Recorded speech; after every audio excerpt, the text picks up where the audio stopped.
یو طالب ور دویمه درجه هغه مدرسې استاد زما شاګرد ما سره وته وکړه ماته چې ډېر لوی غم شوی دی ضرور دعا ته راشه که ټایم و زه بیا ورغلم دعا ته واقع څه شوه یو جنۍ او هلک په خپلو کې ترور او ماما لور او زامن دغسې څه واقع وه د هلک دا جنۍ خوښه ده او د جنۍ هلک خوښه ده مستحب طریق هم دغه ده چې په خوښه سره وشي تپوس وشي په زور او په جبر سره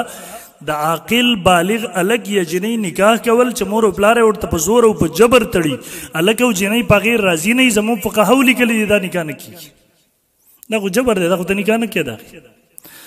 نو ما ته هغوی واقعه بیانول ویل رشتې ور ولېږله د هلک د طرف نه د دویمې درجې طالب او حافظ قرآن و هغه طرف نه د جنۍ مور هم راځي ټول راځي صرف د جنۍ پلار نه دی راځي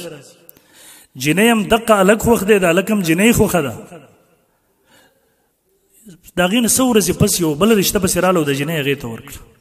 هغه جنۍ د دویمې رشتې نه پس یوه هفته پس هغې زهر وخوړه خودکشي وکړه محترمو شپږم نمبر حق په مور او پلار باندې په والدینو باندې د بچي او بچۍ دا دی چې دا څنګه بالغ شي او د دې دپاره د مناسب رشتې بندوبست وکړي مونږ او تاسو نن سبا معاشره کې په دې سیس کې ډېره زیاته کوتاهي کوو حالانکې دغه کوتاهي کول دا د بچي د مستقبل له تباهي ذریعه ګرځېږي رسول الله صلی الله علیه وسلم فرمایي کله چې بچی بالغ شي نو تاسو د هغوی د واده بندوبست کوئ نبی علیه صلات وسلام یو اوږد حدیث د هغې کې فرمایي په مور پلار باندې د بچي حق دا دی چې د هغې ښه تربیت وکړي هغه دپاره ښه نامه کېږدي مخکې فرمایي فاذا بلغه کله چې دا بچی بالغ شي فلیزوجه نو نکاح واده دې وکړه ده فإن بلغ ولم يزوجه فأصاب اسما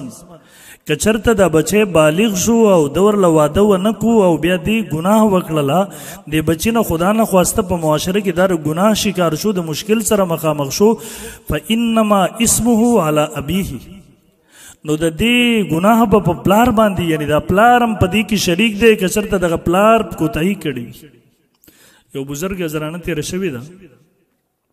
خاوند ځوانۍ کې وفات شو څنګه چې واده وکړو لږه موده پسې هغه خاوند وفات شو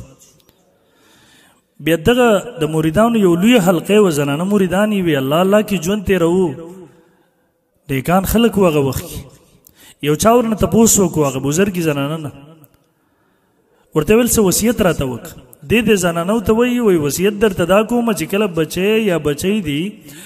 هغه بالغ شي نو هغې دپاره فورا د مناسب رشتې بندوبست کوه او که کله د دغه جستا د لور خاوند وفات شي د هغې دپاره د دویمې رشتې بندوبست کوه یوه زنانه ورته تپوس ورنه کوي عجیبه خبره ده خپله خو ژوند او زندګي مکمل هم دغسې تېره کړله یو خاوند دې وفات شو بیا دې بل واده ونه کړو پوره ژوند او زندګي دې الله الله کې تېره کړله بیا مونږ ته دغسې نصیحت کې هغه ورته هم د دې وجې نه درته کوم زه خو په نیکۍ کې مصروف وم د ګناه نه الله محفوظ کړم د دې وجې نه خو تاسو ته وایم چې په والدینو باندې د ټولو نه لویه ذمه داري دا ده چې د بچی د بلوغ نه پس د هغې د رشتې بندوبست وکړي د نکاح بندوبست وکړي د واده بندوبست وکړي او که چېرته د دې لوره یو خاوند وفات شي نو بیا فورا د هغې لپاره د دویمې رشتې بندوبست وکړي او شیخ الاسلام حضرت مولانا مفتی محمد تقی عثماني صاحب دامت برکاتهم هغه خپل کتاب کې لیکلي دي که مور پلار په دې کې رشتې کې په دې واده کې هغه د غفلت شکار دی د کوتاهۍ شکار دی نو دا دغه بچی سبا ته هغه د ګناه شکار کېږي خدا نه خواسته نو دغه مور پلار د دغه بچي سره په دغه ګناه کې هغه شریک دي د دې وجې نه محترمو ودونه مه لیټ کوئ کله چې مناسب رشته درته میلاو شي بیا فوري طور د هغې لپاره د رشتې بندوبست کوئ دویمه محترمو زموږ معاشره کې یو لوی مشکل بل دی یقین وساتئ زموږ معاشره کې چې کوم ځای کې زموږ رسمونه او شریعت دې دواړو تضاد راشي مونږ هغه ځای کې خو شریعت منو کوم ځای کې چې زموږ د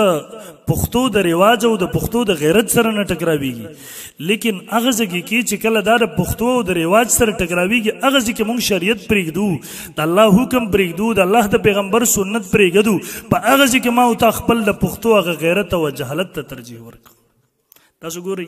زموږ پښتو معاشره کې یو کس چې هغه خپل بچی یا بچی ته واده کوي زموږ پښتانه د عار ګڼي چې د دې بچی یا بچی نه تپوس وکړي بچیه تا ته هغه ځای کې رشته کوو دا تا خوښه ده د دې خپلې لور نه تپوس وکړي تا هغه ځای کې ورکوو د تا خوښه ده هغه ځای کې دې ورکو زموږ پښتانه تر اوسه پورې دا پیغور ګڼي حالانکه که احادیث تاسو په دې باب کې مطالعه کوي مسلم شریف کې حدیث د ابو هريره رضی الله عنه دی فرمایي جاء رجل الى النبي صلى الله عليه وسلم یو کس نبی علیہ الصلوۃ والسلام تراغه فقال اني تزوجت امراه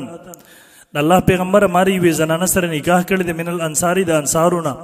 انی تزوجت امراه من الانصاری قال فانظر الیها نبی علیہ الصلوۃ والسلام ورته فرمایل الله پیغمبر زما اراده ده اذن نکاح وکم د الله پیغمبر ته یو نظر وګوره ذکر هغه خلکو سترو کې بیماری وی یعنی او فقهاو د دې پوری لیکل چې دا یو نظر قتل مستحب دی یو بل روایت کې راځي نبی علیہ الصلوۃ والسلام فرمایي مغیره ابن شعبہ رضی الله عنه فرمایي نبی علیہ الصلوۃ والسلام ته خطبت امراه د الله پیغمبر ما خو وی زنانه ته د نکاح پیغام ورلېګل دی فقال لي رسول الله صلی الله علیه وسلم هل نظرت الیها تالی دلی دا تراغی د احوالونو خبري ستا خوخه د نه د خوخه قلت لا قال فانظر الیها ما ورته د الله پیغمبر مانه د کتل زدي تفصيلات نه هم خبر د الله پیغمبر صلی الله علیه وسلم فرمایلی یو نظر وګوره زکه ژوند او ژوندۍ خو بستا سبا راغی سره تیریږي چې خوخه دی نه ژوند او ژوندۍ به تر سره تیر او یو بل حدیث کې راځي امام ابو داود د حدیث نقل کړي نبی علیہ السلام فرمایي فإن استطاع ان ينظر کدا سړی طاقت لري چې د جنۍ وګوري د جنۍ طاقت لري چې د سړی یو نظر وګوري فل يفل دغه سری وکي محترمو زمونږ تاسو رواجونو زمونږ تاسو پښتو یقین وکړه معاشره کې لوی بګاړ پیدا دي مونږ تاسو دا بد غنو چې مونږ د لور نه تاسو کو الان کې د الله پیغمبر صلی الله علیه وسلم خپل لور تراغه فاطمه رضی الله تعالی عنها ول فاطمه علی ستا ذکر کې ستا سره ایدا زما ستا غیرت او پښتو د الله د پیغمبر صلی الله علیه وسلم د غیرت او پښتو نه زیاته وا یقین وکړه پښتو نه د غیرت نه د جهالت د مونږ تاسو شریعت او اسلام د پاسه کړل ابل ورځ یو واقع په خشوله زمونږ د پېښور ورمړو کې یو علاقه وه یو طالب ور دویمې درجې هغه مدرسې استاد زما شاګرد ما سره ویته وکړه ماته چې ډېر لوی غم شوی دی ضرور دعا ته راشه که ټایم و زه بیا ورغلم دعا ته واقع څه شوه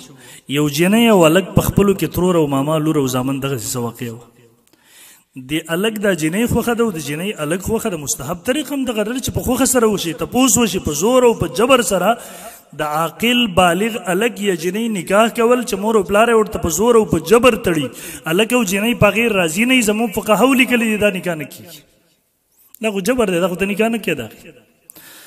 نو ما ته هغوی واقعه بیانول ول رشتې ورولېږله د هلک د طرف نه د دویمې درجې طالب او حافظ قرآن و هغه طرف نه د جنۍ مور هم راځي ټول راځي صرف د جنۍ پلار نه دی راځي جنۍ هم دقه هلک خوښ دی د هلک هم جنۍ خوښه ده د هغې نه څه ورځې پس یو بله رشته پسې راله او د جنۍ هغې ته ورکړه هغه جنۍ د دویمې رشتې نه پس یوه هفته پس هغې زهر وخوړه خودکشي وکړه د هلک په سبا هغه طالبانو ماته وی ویل هغه خپلو ملګرو ته په دغه ورځ باندې وی ویل یقینا خودکشي ډېره لویه ګناه ده حرام دي ما ته پته ده لیکن هغه جنۍ زما د وجې نه خودکشي وکړله اوس ما ته ژوند او زندګي مزه نه راکوي دا به زره غیرت ژوند دي چې هغې د ما د وجې نه خودکشي وکړله زه ژوندی اوسېږم هغه هلک هم په هغه ورځ باندې زهر وخوړل د دواړو جنازې یو ځای د دواړو دعا تعزیت یو ځای زه چې ورغلم په هغه ورځ باندې د خلکو زړونو درد کو جړای کوله آیا د دغه پلار نه به الله تپوس نه کوي د قیامت په ورځ زه دغې ته ویم تا خو د الله څخه لږې ورځې ته یو وخت پیغور تا دا نشو بر د ځان دپاره د پیغور ګڼو یاره بس دا خو د شرم خبره زما لرور یو ځای وخت دی زه دې هغې کې ورکوم رشته دې کومه الان کې اوس د ټول عمر ټوله دنیا ته راته نوم لاړو دا کله سبا چې د قیامت په ورځ د الله سره مخامخ شي هغه رب ته به ته څه جواب ورکړي پښتنو دا جهالت لري کوي رضان نه د الله د پیغمبر صلی الله علیه وسلم په حدیثو باندې عمل کولو باندې تاسو ته شرم راځي دا پرېږدوئ محترمو په معاشره کې ودونه اسان کوي دا رکاوټ څه شی دی زموږ استاسو رواجونه جهیز او فلا دا څیزونه لرې کوي نکاحونه اسان کوي زمونږ خلک دې ته اساني یاره دغه څیزې کې چې بچي له لور وکړو چې هغه مالداره وي هلته جهیز وي بچي زه هسې تاسو نه یو تپوس کوم تاسو ووایي د جهیز کې څه راوړي لوښي راوړي کټ راوړي دا قسمه سامان راوړي نو چې هغوی یې په خپله خوښه نه راوړي او ته مجبوره کې نو زه د هلک د واده ته وایم د دې جنۍ نان نفقه دا ضرورت پوره کول دا خو په دې هلک په دې جنۍ په خاوند باندې لازم دي